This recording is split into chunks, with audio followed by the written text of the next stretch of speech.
What's up, guys? Brady Briggs here for another episode of the Combat Logic. Today, as I said yesterday, I'm going to go over UFC 262 this coming weekend. No, I'm not going to go over every single fight, but I'm going to go over most of them. No, Kevin Aguilar is starting off the event fighting Tucker Lutz. That'll be interesting. Opening up the regular preliminary card is Jordan Wright and Jamie Pickett. That's an interesting fight. Jordan Wright is the dude that spinning wheel kicked Ike Villanueva and then ended up TKOing him with cuts from those vicious knees up along the fence about a year ago. He just got knocked out by Joaquin Buckley in his last fight. But Jamie Pickett, he lost to Tafon Njikwi in his last fight. So that should be interesting. Andrea Lee is going to fight Antonina Shevchenko. That should be interesting too. Honestly, I think they're pretty much the same fighter almost.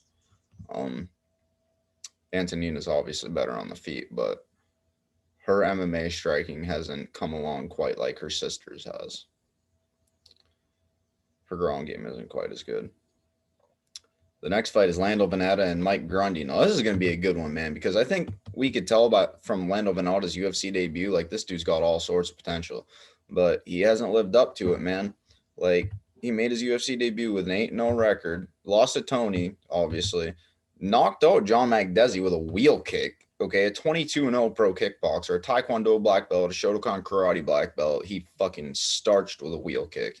That was very impressive. But, dude, let's see. He made his UFC debut when he was 8-0. He is now 11-5-2. That means he has gone 3-5-2 in the UFC.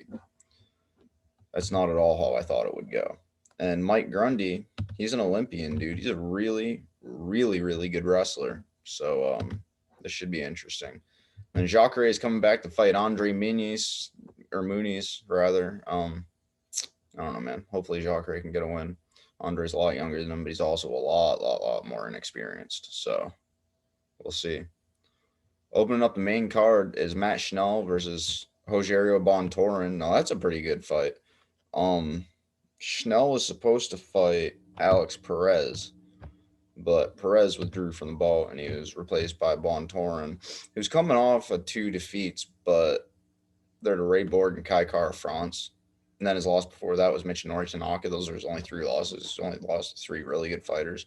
And he beat Magomed Bibulatov, but that was an awful decision. But, I mean, the judge gave him the nod.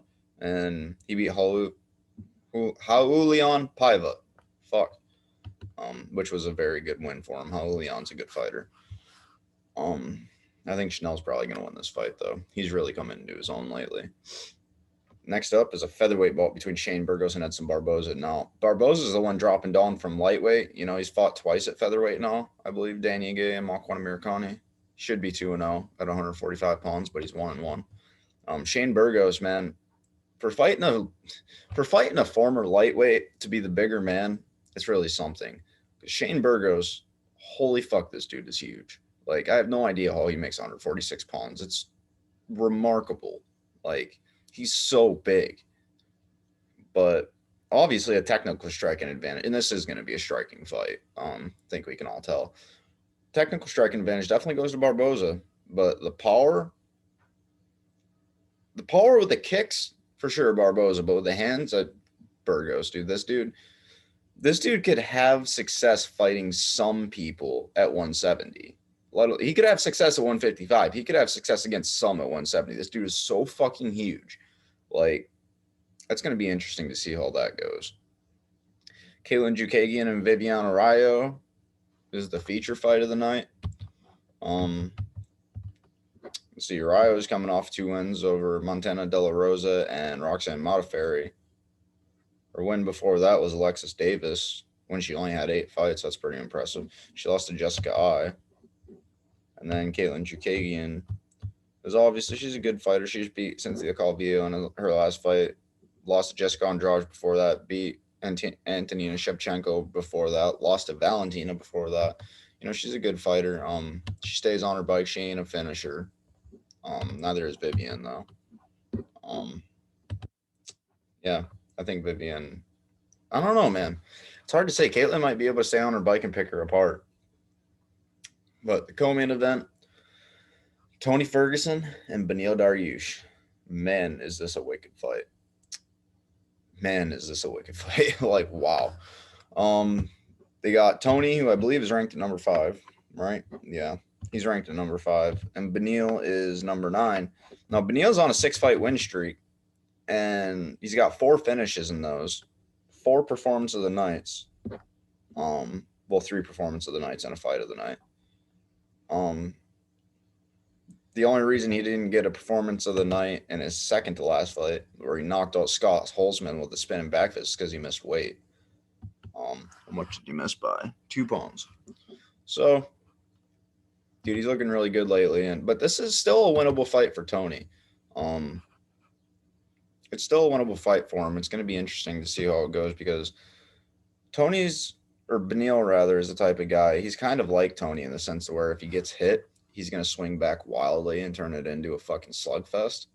And he's developed some real power in his hands. He's always kicked hard, but man, he can hit hard now too. It's a Muay Thai black belt, Brazilian Jiu-Jitsu black belt. Tony's obviously Brazilian Jiu-Jitsu black belt under Eddie Bravo. He's got some interesting striking of his own. I mean, it's hard to pick Tony, honestly. Like I said, once he lost, and once Khabib went back to Russia and Tony was scheduled against Gaethje, I knew Gaethje was going to win that fight. That's just a terrible matchup for Tony. I have no idea how he was the favorite going into that. And I said, kind of like Khabib said, I said it a couple years sooner, but I mean, I didn't document it like he did. I wish I could have. I said that once he loses, he's going to lose again. And he's probably going to lose again, because he's won for just like Anderson Silva, dude. Once you win for so long and you forget how to lose, then you lose, you don't fucking come back the same. It almost always happens like that. Like there are a few Cinderella men in this sport, like Michael Bisping, like Dustin Poirier, like Robert Whittaker, like where they can get beat badly, like get knocked out, and then they still come back better. That's such a rarity in this sport. I don't know, man. Tony, this is a winnable fight for him, but it's like 60-40 for Dariush for me. In the main event, dude, this is such a oh my god, this is such a great fight. Got Tony, or not Tony, Jesus Christ. We got Michael Chandler and Charles Oliveira. Now, the fight that was supposed to be made, according to all of us, is Oliveira and Dustin Poirier, but Poirier wants to complete his trilogy with Conor McGregor. So we're getting Chandler and Oliveira. And this is a rightful fight. It would have either been Chandler and Oliveira or Gaethje and Oliveira. The UFC decided to go with Chandler, considering he's coming off a win. So be it. He's a 6-time world champion too. Justin Gaethje is also a 6-time world champion. Like, Michael Chandler won 6 Bellator lightweight title fights. Chandler won 6 World Series of Fighting lightweight title fights. And Chandler also became the interim champ in the UFC, but he's coming off a loss. Chandler is coming off a first-round knockout of like the most durable talent in the entire sport. So, I mean, that was incredibly impressive. That was like one of the hardest matchups for him in the division too. And he made it look so easy. He's coming off 3 first-round knockouts. His last lot, like Chandler is somebody, he's 22-5. Okay. He's somebody that could have a very different record. All right. He could be 25-2 so easily. Like the only legitimate losses he has are to Will Brooks and Patricio. And the Patricio loss, that was deemed an early stoppage by many. Okay. The second Eddie Alvarez fight, he could have easily gotten the nod in. The first Will Brooks fight, he could have easily gotten the nod in. He was injured in the Brent Primus fight, and he showed us what would have happened in the rematch if he hadn't gotten injured. He could easily be 25-2. And Oliveira, he's got 8 losses, but he hasn't lost in a while. He's on an 8-fight win streak with 7 finishes. Really, kind of like an 8-fight finish streak too. You know, he finished Tony Ferguson. Like he ran out of time. Tony's arm would have got snapped. Like he almost submitted him with a triangle later on too. I mean, that wasn't anywhere near as close. Like it's not like the Ron saved him there, but this is going to be a good fight. A lot of people are saying Chandler needs to use his wrestling and mix it up, and I do agree with that. But they're saying, oh, he's never been submitted. I don't think he needs to worry about Oliveira's grounding. I've heard quite a few people say that too. Like actually quite a few respected people. Like John McCarthy has said that.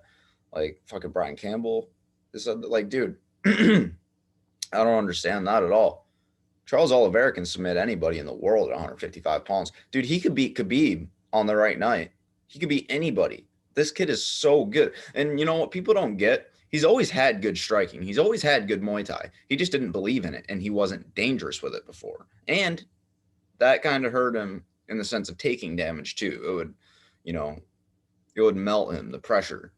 But we haven't seen that in a while. And if anybody can do it, Chandler can.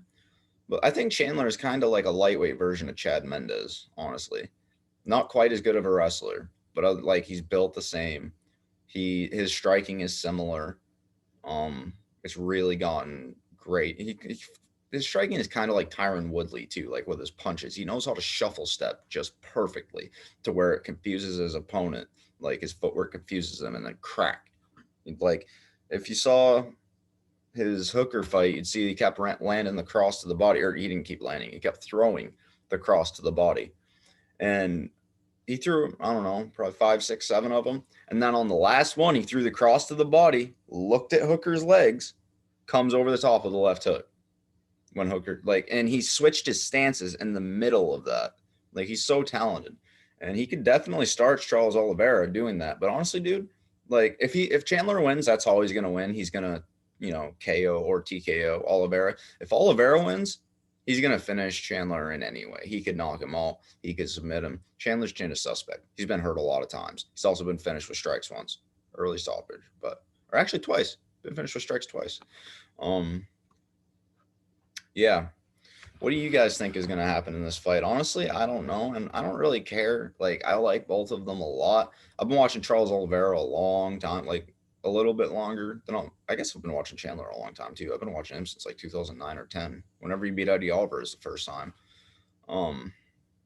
Yeah, dude, this is gonna be a really good fight. We either get a multiple time world champion winning the UFC title on his second fight, or we get the old lion that's really not that old. He's only 30 or 31. That's just ever improved. And if he beats Chandler, I don't really see anybody beating him. Maybe Poirier.